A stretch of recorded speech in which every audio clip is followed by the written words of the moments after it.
শুভ সকাল। ট্রাফিক সম্প্রচার কার্যক্রম বাংলাদেশ বেতারের নিয়মিত আয়োজন শ্রুতিকল্পে সকলকে স্বাগত জানাচ্ছি। আজ আমরা শুনব বাংলাদেশের বরেণ্য গবেষক ও প্রাবন্ধিক আনিসুজ্জামানের লেখা প্রবন্ধ জাদুঘরে কেন যাব এর শেষ পর্ব। গল্প পাঠে আছি আমি রূপশ্রী চক্রবর্তী।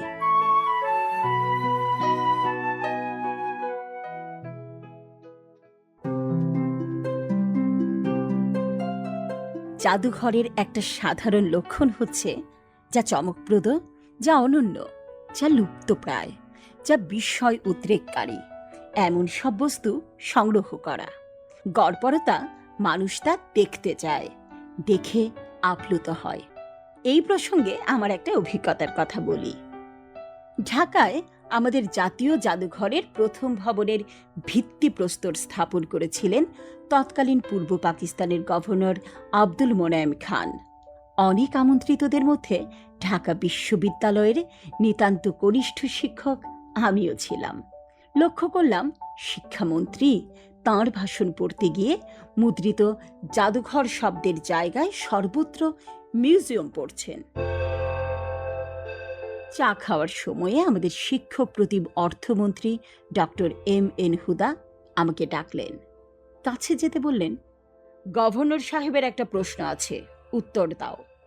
গভর্নর জিজ্ঞেস করলেন, মিউজিয়ামকে আপনারা জাদুঘর বলেন কেন? একটু হকচকিয়ে গিয়ে বললাম, স্যার, জাদুঘরে মিউজিয়ামের বাংলা প্রতিশব্দ। গভর্নর এবারে রাগত স্বরে বললেন, মিউজিয়ামে যে আল্লাহর কালাম রাখা আছে তা কি জাদু? আল্লাহর কালাম বলতে তাঁর মনে বোধ হয়েছিল চমৎকার তোখরা হরফে লেখা নুসরত শাহের আশরাফপুর শিলালিপি। 16 শতকে এক মসজিদ প্রতিষ্ঠার বৃত্তান্ত সম্বলিত প্রস্তরখণ্ড। সেটা রাখা হয়েছিল সকলের চোখে পড়ার মতো জায়গায়। যা হোক, গভর্নরের প্রশ্নের জবাবে আমি বললাম, স্যার, ওই অর্থে জাদু নয়, বিস্ময় জাগায় বলে জাদু। মা যেমন সন্তানকে বলে, ওরে আমার জাদুরে, ব্যাখ্যার পরের অংশটা যথার্থ কি না সে বিষয়ে এখন সন্দেহ হয়। তবে আমার বাক্য শেষ করার আগেই গভর্নর হুঙ্কার দিলেন, না, জাদুঘর বলা চলবে না, মিউজিয়াম বলতে হবে। বাংলায়ও আপনারা মিউজিয়ামই বলবেন। তর্ক করা বৃথা। হুকুম শিরোধার্য করে আমি চ্যান্সেলরের সামনে থেকে পালিয়ে এলাম। পলায়তে সজীবতী। আরও একটা প্রবাদ আছে, চোর পালালে বুদ্ধি বাড়ে। আমারও তাই হলো। গভর্নরের সামনে থেকে চলে আসার পর মনে হলো, তাকে বললাম না কেন জাদু শব্দটা ফার্সি, তাতে হয়তো তিনি কিছুটা স্বস্তি পেতেন।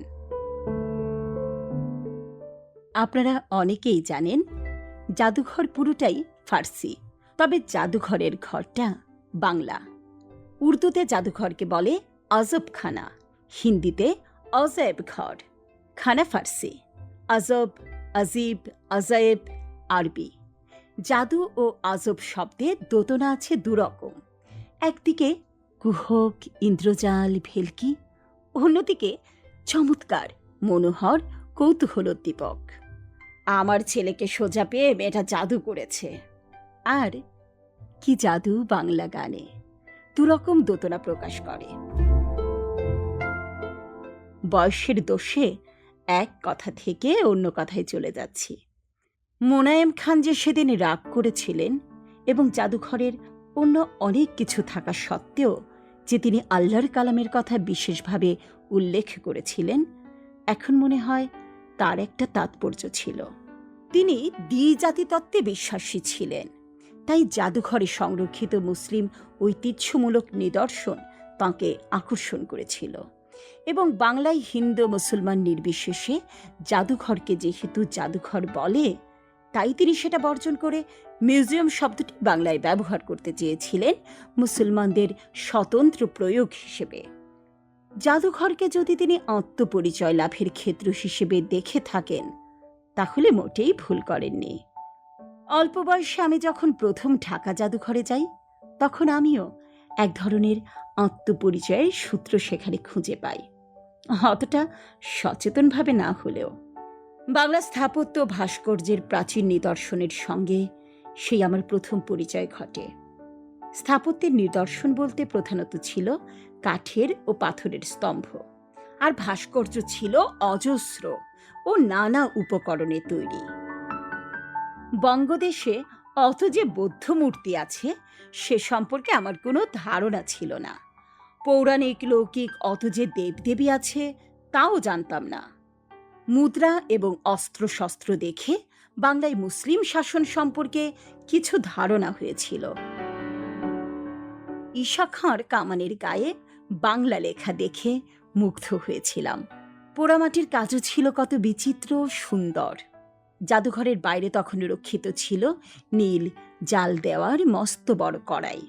নীল আন্দোলনের ইতিহাস কিছুটা জানতাম। কড়াইয়ের বিশালত্ব চিত্তে সম্ভ্রম জাগাবার মতো, কিন্তু তার সঙ্গে যে অনেক দীর্ঘশ্বাস ও অশ্রুবিন্দু জড়িত সেটা মনে পড়তে ভুল হয়নি। ঢাকা জাদুঘরে যা দেখেছিলাম তার কথা বলতে গেলে পরে দেখা নিদর্শনের সঙ্গে জড়িয়ে যেতে পারে, কিন্তু বঙ্গের হাজার বছরের পুরনো ইতিহাস ও সমৃদ্ধ সংস্কৃতির যে নমুনা সেখানে ছিল তা থেকে আমি বাঙালির আত্মপরিচয় লাভ করেছি।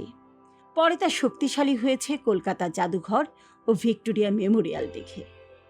পরবর্তীকালে পৃথিবীর বহু জাদুঘরে আত্মপরিচয় জ্ঞাপনের এই চেষ্টা, নিজেদের সাংস্কৃতিক ঐতিহ্যকে ধরে রাখার যত্নকৃত প্রয়াস দেখেছি। আলেকজান্দ্রিয়ার গ্রেকো রোমান মিউজিয়ামে ও কায়রো মিউজিয়ামে যেমন মিশরের পুরনো ইতিহাস ধরে রাখা হয়েছে, সিয়াটলে ও নর্থ ক্যারোলাইনার পূর্ব প্রান্তে দেখেছি আমেরিকার আদিবাসীদের নানাবিধ অর্জনের নিদর্শন এবং ইউরোপীয় বসতি স্থাপনকারীদের প্রথম আগমনকালীন স্মৃতিচিহ্ন। ব্রিটিশ মিউজিয়াম এবং টাওয়ার অফ লন্ডনে ইংল্যান্ডের ইতিহাসের অনেকখানি ধরা আছে।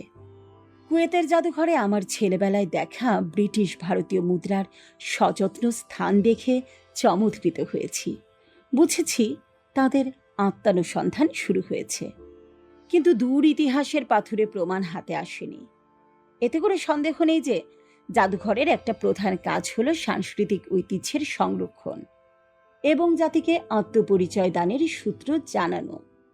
জাদুঘরে আমাদের যাওয়ার এটা একটা কারণ। সে আত্মপরিচয় লাভ অনেক সময় সামাজিক, রাজনৈতিক বা রাষ্ট্রিক পরিবর্তনেরও সূচনা করে। টাওয়ার অফ লন্ডনে সকলে ভিড় করে কোহিনূর দেখতে। আমিও তা দেখতে গিয়েছিলাম। তখন আমার আরেকটা কথা মনে হয়েছিল, জাদুঘর হৃত সাংস্কৃতিক উত্তরাধিকারের জায়গা বটে, তবে তা সবসময়ে নিজের জিনিস হবে এমন কথা নেই। অন্যের ঐতিহ্যিক উত্তরাধিকার হরণ করে এনেও সাম্রাজ্যবাদী শক্তি নিজেদের জাদুঘর সাজাতে কুণ্ঠিত বোধ করে না। তবে একটা কথা স্বীকার করতেই হবে, ব্রিটিশ মিউজিয়ামে নানা দেশের নানা নিদর্শন সংগৃহীত হয়েছে। কি উপায়ে সংগৃহীত হয়েছে সে কথা আপাতত মুলতুবি রাখলাম, কিন্তু এসব দেখে অভিন্ন মানব সত্তার সন্ধান পাওয়া যায়। মনে হয় এত দেশে এত কালে মানুষ যা কিছু করেছে তার সবকিছুর মধ্যে আমি আছি। জাতীয় জাদুঘর একটা জাতিসত্তার পরিচয় বহন করে। যে সেখানে যায় সে তার নিজের ও জাতির স্বরূপ উপলব্ধি করতে পারে, সংস্কৃতির সন্ধান পায়, আত্মবিকাশের প্রেরণা লাভ করে। এই যে শত সহস্র বছর আগের সব জিনিস, যা হয়তো একদিন ব্যক্তির বা পরিবারের কুক্ষিগত ছিল, তাকে যে নিজের বলে ভাবতে পারি তা কি কম কথা?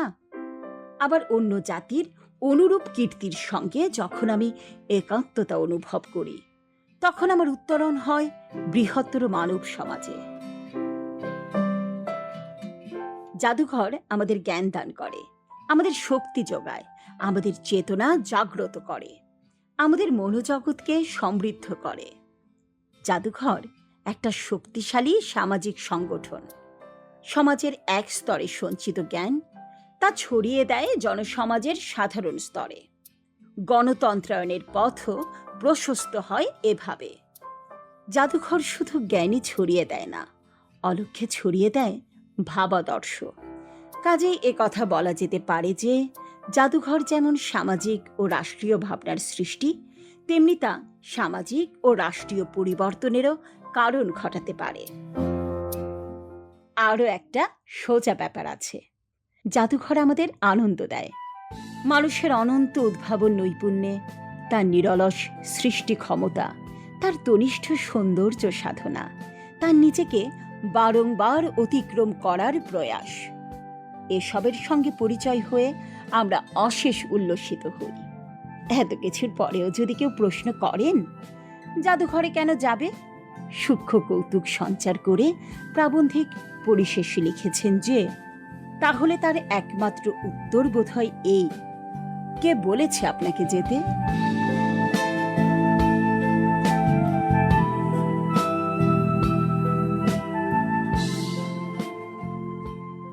সুপ্রিয় শ্রোতাবৃন্দ, এতক্ষণ শুনলেন বাংলাদেশের বরেণ্য গবেষক ও প্রাবন্ধিক আনিসুজ্জামানের লেখা প্রবন্ধ জাদুঘরে কেন যাব এর শেষ পর্ব। পরবর্তী পর্ব শোনার আমন্ত্রণ জানিয়ে আজ এখানেই শেষ করছি। সকলের জন্য রইল অশেষ প্রীতি ও শুভেচ্ছা।